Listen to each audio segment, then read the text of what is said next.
et puis tu ne sais pas comment faire, et puis c'est gâté, et puis bon, on a vu que tu as eu travail, mais après ça là, la joie n'a pas continué, la joie a commencé à baisser et à diminuer, et puis le travail a commencé à devenir bizarre, ce qui était doux est devenu amer. Non, c'est pas comme ça que Jésus fait. Alléluia. Jésus vient avec non seulement le travail, mais le Saint-Esprit dans ta vie, dans la vie du chrétien est très important. En plus de l'entrée de Jésus-Christ à Jérusalem aujourd'hui, je veux aussi te parler de la puissance du Saint-Esprit, accompagnée de la prière dans la vie du chrétien. Alléluia. Dans la vie du chrétien. Le Saint-Esprit dans la vie du chrétien. Donc, on a lu le texte, n'est-ce pas? Romains chapitre 8, verset 26. Il dit, quand on veut prier là, on ne sait pas ce qu'il faut demander à Dieu. On est assis là, on ne sait pas qu'est-ce qu'on va dire. C'est quel sujet même. Comment les gens font pour faire 1 heure, 2 heures, 3 heures, 4 heures dans la présence de Dieu? Ils disent quoi pendant tout ce temps? Alléluia. Mais en fait, ce n'est pas eux qui viennent pour raconter des paroles, et puis ça fait 4 heures et puis ça va. Non. C'est-à-dire que la prière dans la présence de Dieu, là, ça ressemble à un bon film que tu regardes. Tu vois, au fur et à mesure que tu regardes le film, là, tu as envie de partir, hein, mais il y a quelque chose qui te retient. Et c'est la suite, là. La suite, là. Hein, tu vois la suite, là. Et puis, tu sens que, attends un peu, hein, il y a quelque chose qui s'est passé tout à l'heure, c'est ça que tu veux voir. Et puis, ça te retient. Quand ça se passe, on place un autre truc qui va se passer encore. C'est comme ça que ça se passe dans la prière. Quand tu rentres dans la prière, tu dis Seigneur mon Dieu, mon roi, et puis ça devient doux. Et puis tu dis Seigneur, tu es roi, tu es grand, tu es puissant. Et puis c'est intéressant, hein? Et puis Seigneur, que ton nom soit glorifié. Waouh! Que ton nom soit élevé. Seigneur, je te confie ma maison, ma famille, ma maman, mon papa, mes enfants. Quand tu as fini de dire tout ça là, tu as tué 4 heures. Alléluia. Amen. Au fur et à mesure que tu entres, que tu parles, que tu pries, le Saint-Esprit fait quoi? Il te conduit. Il te conduit. Il te conduit. Tu as envie de t'arrêter, mais tu sens qu'il y a un nouveau truc que tu as dit là. Ça a édifié toi-même.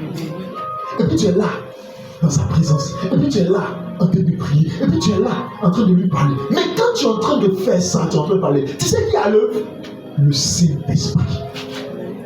Alléluia. Amen. Le Saint-Esprit est la prière.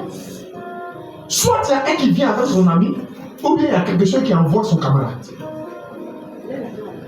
Quand tu donnes ta vie à Jésus, le Saint-Esprit devance la prière. Parce que tu es nouveau, tu ne sais rien faire, tu ne sais pas ce que c'est que l'église. Bon, tu as entendu les chrétiens faire quelque chose quelque part. Bon, tu sais que ouais, il y a l'église. Mais comment on fait dedans? Comment ça fonctionne? Tu ne sais pas d'abord. Le Saint-Esprit vient. Et quand le Saint-Esprit est entré en toi, c'est le vrai Saint-Esprit qui est rentré en toi. Tu sais, il va te conduire. Il va te conduire dans une église. Ça, c'est le vrai Saint-Esprit. Maintenant, ceux qui disent, moi je suis chrétien, mais ma foi là c'est dans le cœur. Et puis, ma foi là c'est à la maison. Bon, toi, ton Saint-Esprit là, il est comment? Parce que je sais que quelqu'un qui est amoureux du football, il sera où? Au stade. Et puis ça va là-bas.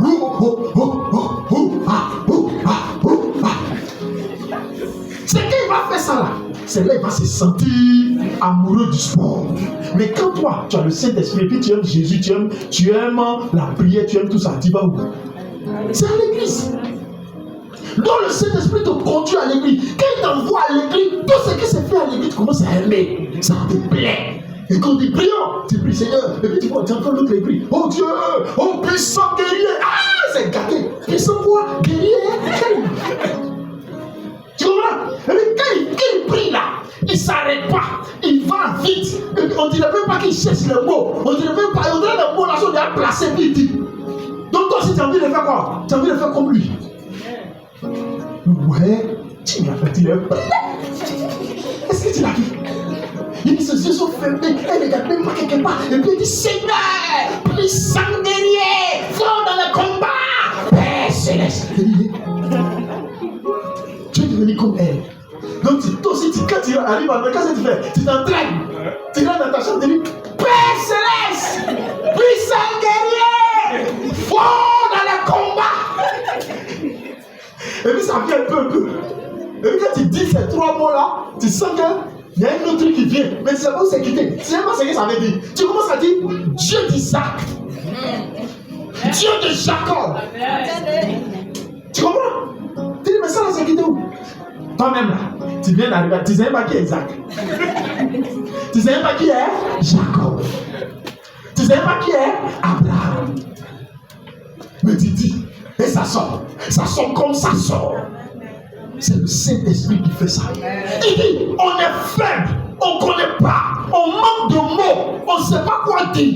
Quand le Saint-Esprit rentre, il transforme ta langue. Amen. Il transforme la chose. Amen. Pendant que tu étais en train de te chercher par dessus, il rentre et dit, mon enfant, il est le Dieu d'Abraham, il est le Dieu d'Isaac, il est le Dieu de Jacob. Hey!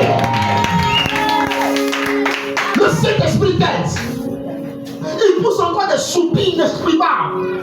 Tu parles, tu pries, tu parles en français jusqu'à tu rentres en baoulé, en agni, en abé, et puis tu reçois en langue.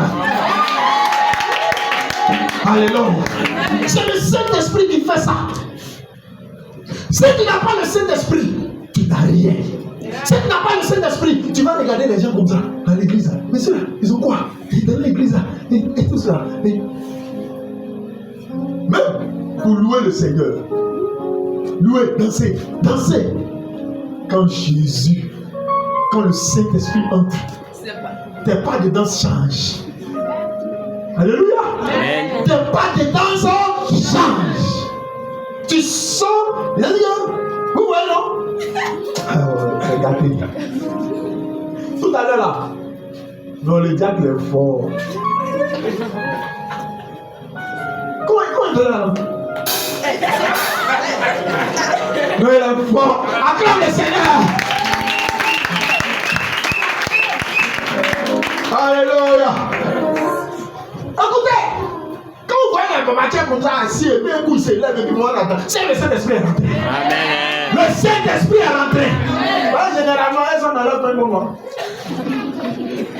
Mais quand il se lève et puis vient et puis danse, le Saint-Esprit est rentré. Amen. Quand le Saint-Esprit rentre, tu ne vois plus qui est autour de toi. Amen. Tu ne sais plus qui est autour de toi. Amen. Tu ne sens plus personne. Amen. Tu te sens seul devant le Seigneur. C'est pourquoi il faut t'habituer maintenant. Parce que quand on quittait la terre, là, on s'est retrouvé devant lui en train de danser. Amen.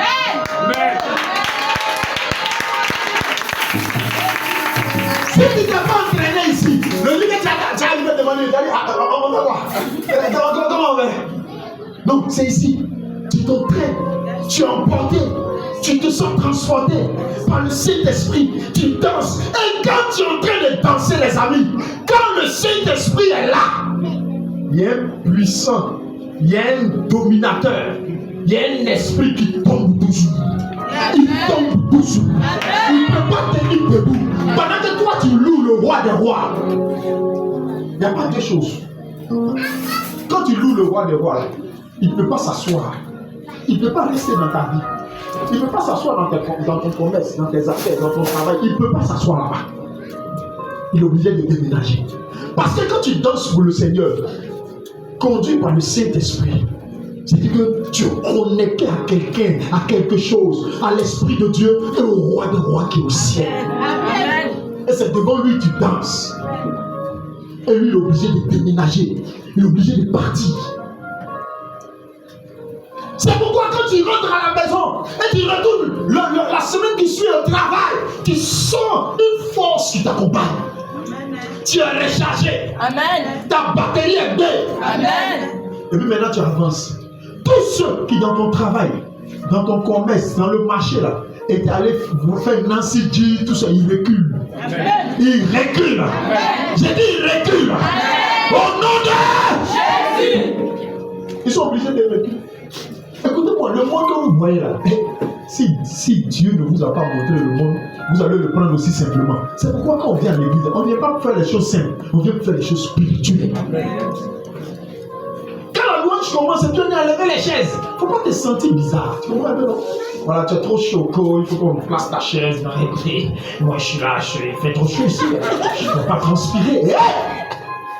Il y a un coin, on appelle l'enfer. Il fait plus chaud là-bas qu'ici. Mais moi, je ne vais pas partir là-bas. Donc, quand tu vas pas aller là-bas, on te donne ta chaleur d'ici. Quel est le degré?